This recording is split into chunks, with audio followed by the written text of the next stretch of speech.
Bom, galera, vamos lá então, continuando, né? Falando aí das verminoses, né? De plateumitos, ok? Vamos falar agora de duas doenças também que são muito conhecidas, muito famosas, também aparecem bastante aí, né? Nas provas, que são a teníase, principalmente, só que existe uma decorrência dessa doença chamada de cisticercose. Eu já vou mostrar para você, tá? Olha, primeiro aspecto que eu quero mostrar para vocês aqui. Isso aqui, esse esquema aqui que está no slide, isso é uma fotografia de uma tênia, gente. Uma tênia especificamente que está presente em gado bovino, tá? Então é a famosa tênia do boi. Pode chegar a medir aí 15 metros de comprimento. Olha que absurdo, né? Tá? E como eu tinha falado lá no início, né? Olha o aspecto do verme, né? É como se fosse uma fita, né? Exatamente esse é o significado aí do nome, tênia, né? Tá? É corpo em forma de fita. Então ele tem muito comprimento, porém praticamente não tem volume corpóreo nenhum, tá certo?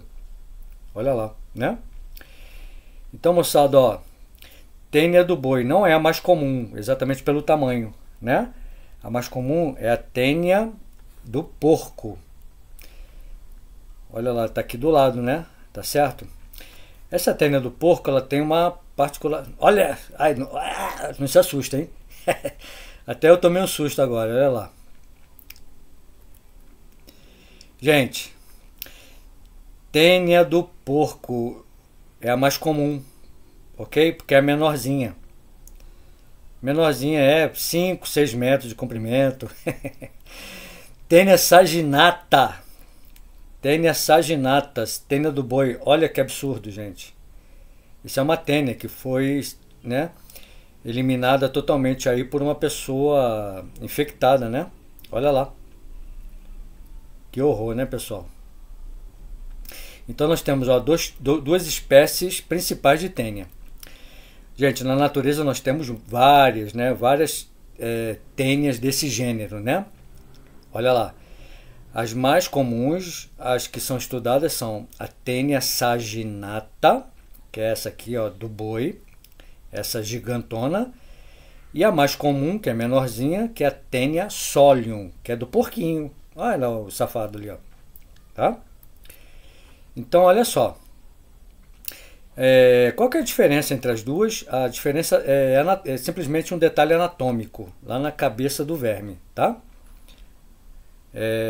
A tênia saginata, ela se prende ao hospedeiro, ao intestino do hospedeiro, através de ventosas, né?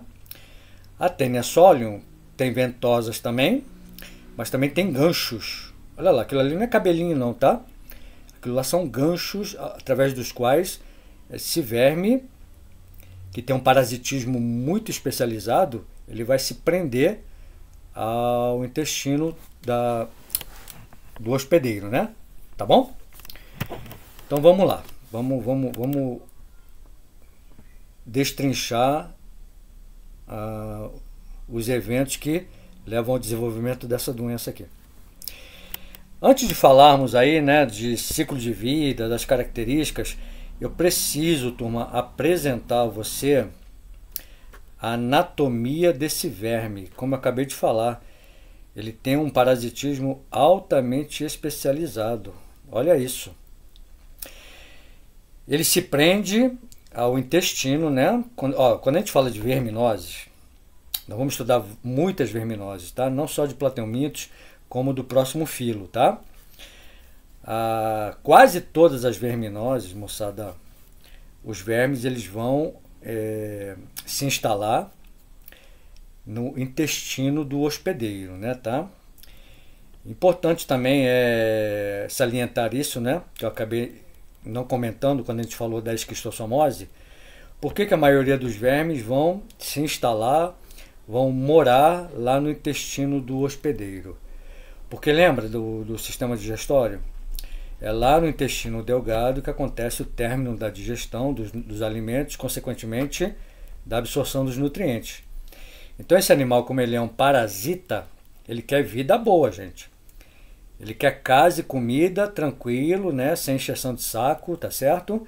Então ele vai se instalar lá no intestino e fica lá tirando os nutrientes do hospedeiro.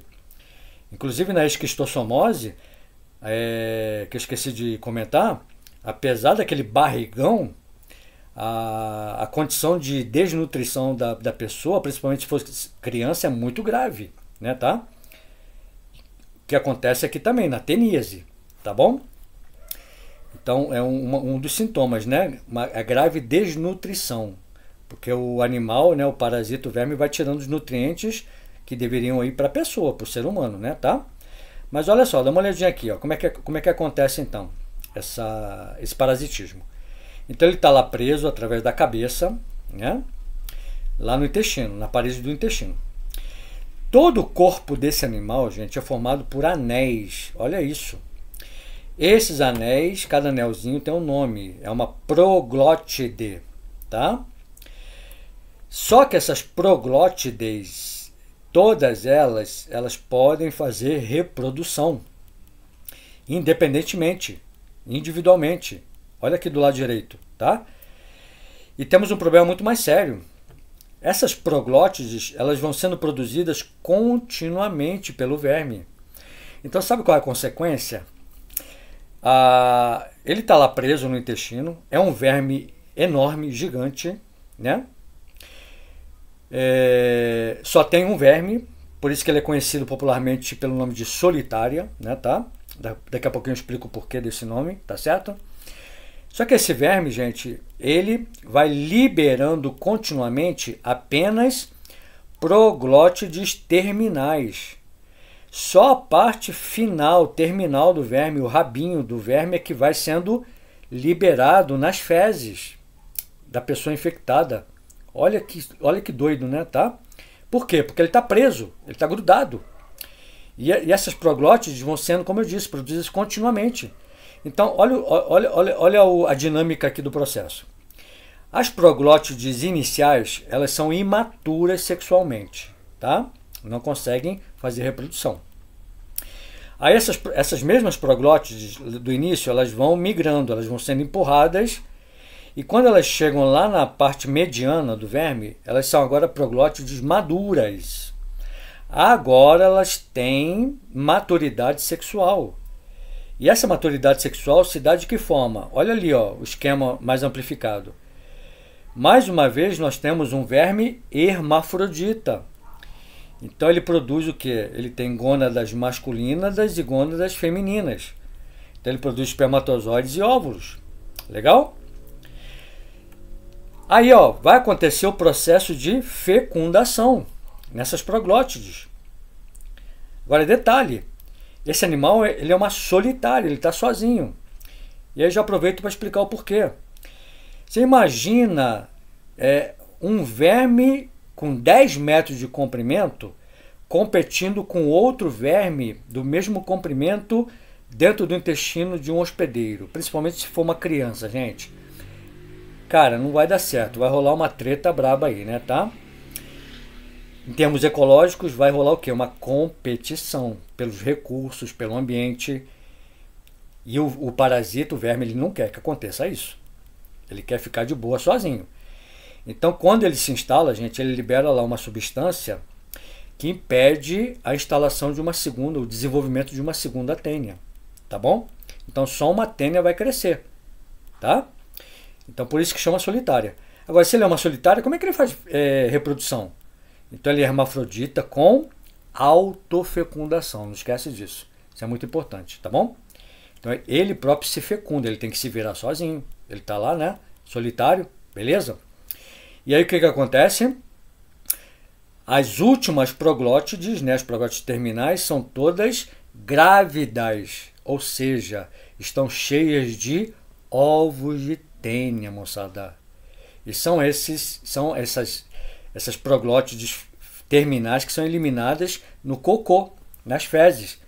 Então, o diagnóstico, né, a constatação de que a criança está infestada é muito simples. Vai lá, né, faz um exame de fezes e é muito visível isso nas fezes lá da criança, pedacinhos, né, pedacinhos da... Como o verme é muito grande, muito gigante, então esses pedacinhos ficam lá muito visíveis, lá nas fezes da criança, se for o caso, né? Tudo bem, pessoal, tá? E aí temos um problema sério, né? Que se a pessoa não tomar uma medida definitiva para matar esse verme, a infestação ela não para.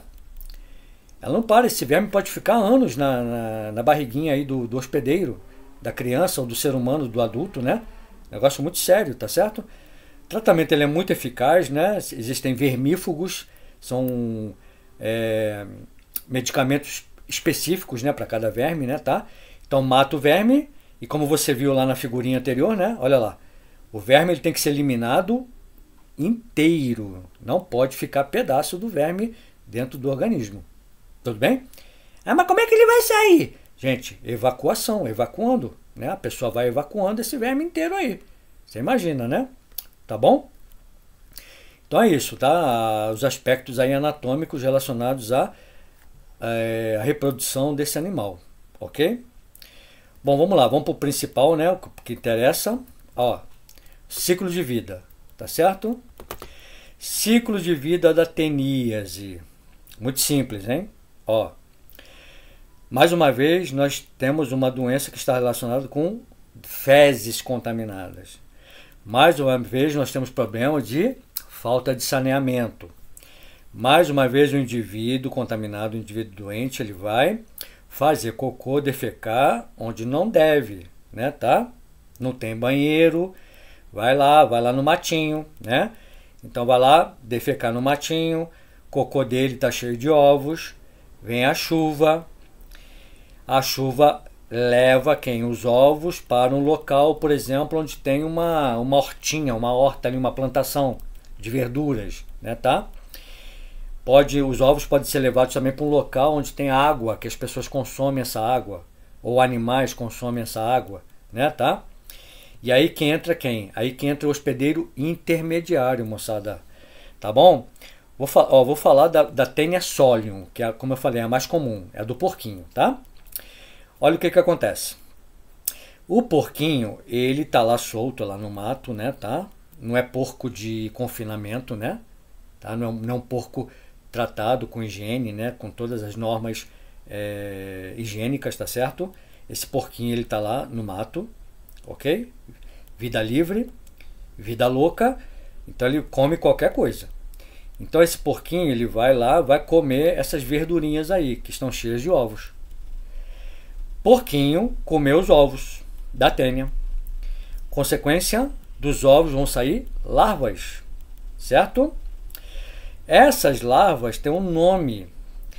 Essas larvinhas são chamadas de cisticerco. São carocinhos, né, tá? Carocinhos muito evidentes também, né?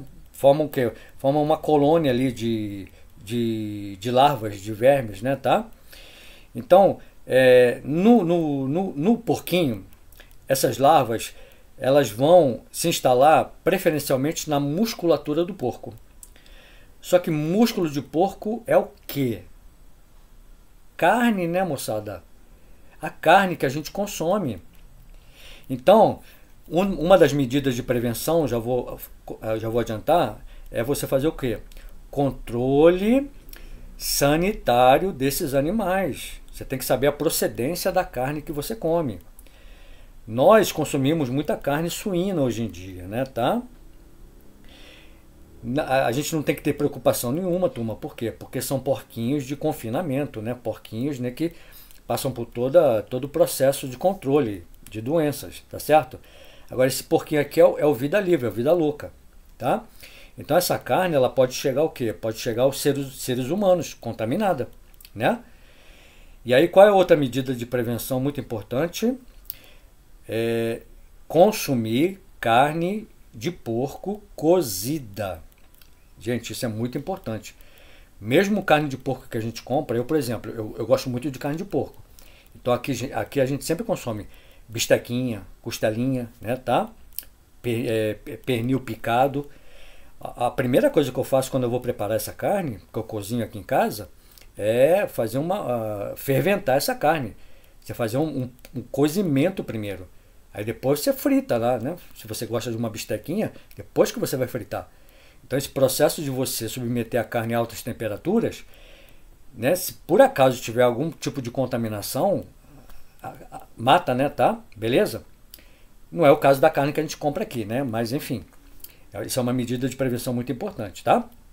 Então olha só, a pessoa, então o ser humano vai consumir essa carne mal passada, crua, com quem? Com as larvas, com os cisticercos, né, tá? Beleza? Então, ó, esse é o ciclo de vida da teníase, fica atento para isso. Então, ó, na teníase, o ser humano é o hospedeiro definitivo, porque a tênia vai se desenvolver até a fase adulta, onde? No intestino do ser humano.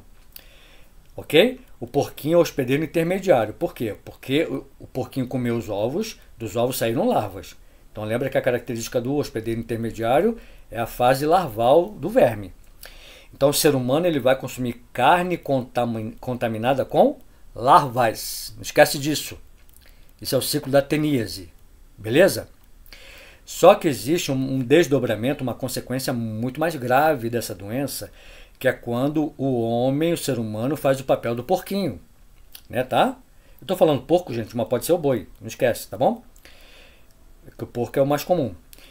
Quando o ser humano faz o papel de hospedeiro intermediário, ou seja, turma, a pessoa agora vai ingerir diretamente os ovos da tênia. Ah, mas como é que isso é possível? Da mesma forma que o porquinho meu, né? Então a pessoa pode lá comer lá as verdurinhas contaminadas, cheias de ovos. A pessoa pode ingerir a água do local lá, que estava cheia de ovos também, né? Beleza? Isso pode acontecer lá na zona rural, né? Tá? Ok? Não tem saneamento básico, beleza? Então, ó, as pessoas também não têm muita informação, né? Não tomam medidas higiênicas, né? Tá certo? De tratar a água, ferver a água, ou lavar as verduras, enfim, né? Tá? É uma realidade, infelizmente, tá certo? Então o que acontece? A pessoa agora, o ser humano, ele vai consumir diretamente os ovos da tênia. Se a pessoa agora está ingerindo os ovos, turma, as larvas agora vão eclodir dentro do ser humano, né? Então os ovos vão se romper, vão liberar um monte de larvas. Essas larvas podem se espalhar por diversos órgãos do ser humano, mas no caso do ser humano, vão se desenvolver principalmente, vão se instalar no tecido nervoso. Então, essa doença é a cisticercose, porque o homem vai desenvolver as larvas do cisticerco nos seus órgãos, principalmente onde? No tecido nervoso. Por isso que a manifestação principal dessa doença é a neurocisticercose. Tá bom? Ah, mas a pessoa morre, tem consequências? Gente, olha só, eu já li relatos de pessoas que tiveram cisticercose no cérebro, no tecido cerebral, e vivem normalmente. Porque tudo depende o quê? De uma questão de um pouco de sorte. Qual vai ser a região cerebral que será afetada por essas larvas? Quais serão os vasos que serão obstruídos por essas larvas, tá? Então a pessoa ela vai tomar um medicamento, vai matar essas larvas. Essas larvas elas vão ressecar e vão ficar lá no tecido cerebral. Você imagina uma intervenção cirúrgica para você tirar larvas no tecido nervoso, no tecido cerebral, gente. É muito delicado, né? É muito complicado, tá certo? Então, pode causar sequelas, pode causar, né, tá? Mas a pessoa pode viver normalmente também. Você já não viu relatos de pessoas que levam um tiro na cabeça e a pessoa vive a vida toda com a bala lá no cérebro, né, tá? Então é questão de sorte, o local que vai ser infestado, tá bom?